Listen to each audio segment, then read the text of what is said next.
मोदीजींनी शेतकऱ्यांच्या पाठीशी खंबीरपणे सरकार उभं केलं आणि म्हणून आज शेतकरी किमान अशाही परिस्थितीमध्ये अतिवृष्टी आहे, मोठ्या प्रमाणावर त्या ठिकाणी शेतकऱ्याचं नुकसान झालं आहे, अशाही परिस्थितीमध्ये शेतकरी हा त्या ठिकाणी मजबूत आहे। पण शरद पवारजी आता गोष्टी करता शेतकऱ्याच्या, आपण कृषी मंत्री म्हणून त्या काळामध्ये तुमचा इतिहास जरा पाहिला पूर्वाश्रमीचा, सर्वात जास्त महाराष्ट्राच्या शेतकऱ्यावर अन्याय कोणी केले असतील तर शरद पवारजी आपण केले आहेत आणि त्यामुळे आता शेतकऱ्याचा पुळका आपण दाखवू नका। मोदीजीची गॅरंटी आहे शेतकऱ्यांना मजबूत करण्याची। सर, मोदींना पुन्हा गुजरातमध्ये वापस पाठवू अशा प्रकारे हल्लाबोल उद्धव ठाकरे। उद्धव ठाकरेंना पुत्रप्रेम आहे, त्यांना आदित्यना मुख्यमंत्री करायचा आहे आणि देवेंद्रजीच्या तोंडात ते टाकू पाहतात आहे। त्यांनाही माहिती आहे आता माझ्या घरातलं कोणी मंत्री होऊ शकत नाही आयुष्यभर।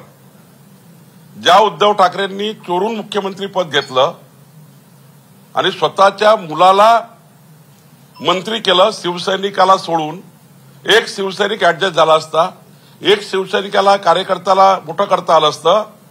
उद्धव ठाकरेंनी मुख्यमंत्री झाल्याबरोबर पहिलं काम काय केलं तर मुलाला मंत्री केलं।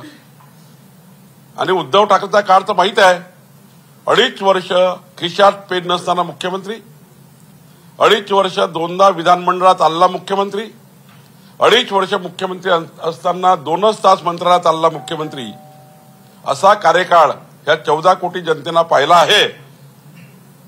या महाराष्ट्राच्या मुख्यमंत्र्यांची यादी केली किंवा इतिहास बघितला तर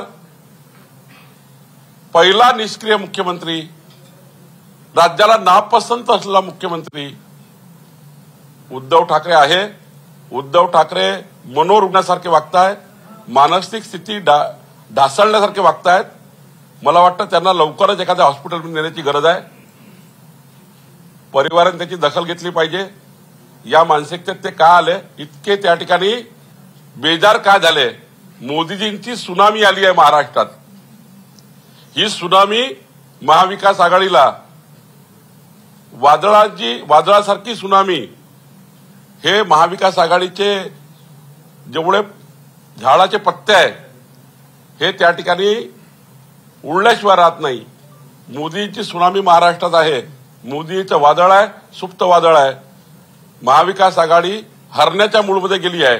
म्हणून उद्धव ठाकरेंना त्या ठिकाणी देवेंद्र फडणवीसजी हे संताजी धनासारखे दिसत आहे। उद्धव ठाकरे म्हणाले की देवेंद्र फडणवीस सांगितले होते की आदित्य ठाकरेला मुख्यमंत्री करणार आणि केंद्रामध्ये अर्थमंत्री बनणार असं देखील त्यांनी सांगितलं। उद्धव ठाकरे हे काही बोलायला शिल्लक नसल्यामुळं 2.5 वर्ष मुख्यमंत्री पदाच्या कार्यकाळात काय केलं हे जनतेसमोर मांडण्याचा वेळ असल्यामुळं ते न मांडता निष्क्रिय मुख्यमंत्री म्हणून जे काम झालं आहे जनतेसमोर काय सांगणार?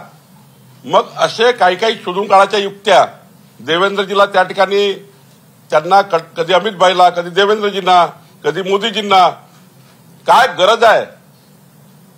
आदित्य ठाकरेंना कधी कोणी मुख्यमंत्री केलं नसतं, मुख्यमंत्री का मंत्री केलं नसतं कोणी? काय लायकी आहे? कुठल्या पंचायत ते पार्लमेंट पर्यंत त्यांनी काम केलं आहे? कधी रेशन कार्ड काढलं आहे? कधी आधार कार्ड काढलंय कुणाचं?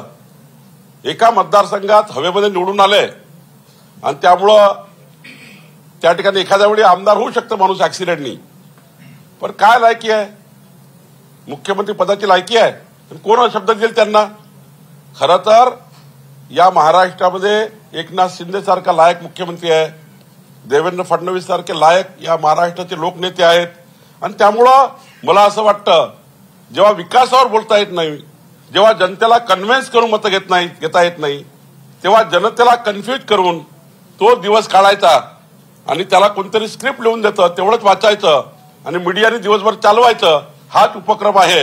या महाराष्ट्राच्या 14 कोटी जनतेच्या विकासाबद्दलचा कुठलाही अजेंडा महाविकास आघाडीकडे नाही।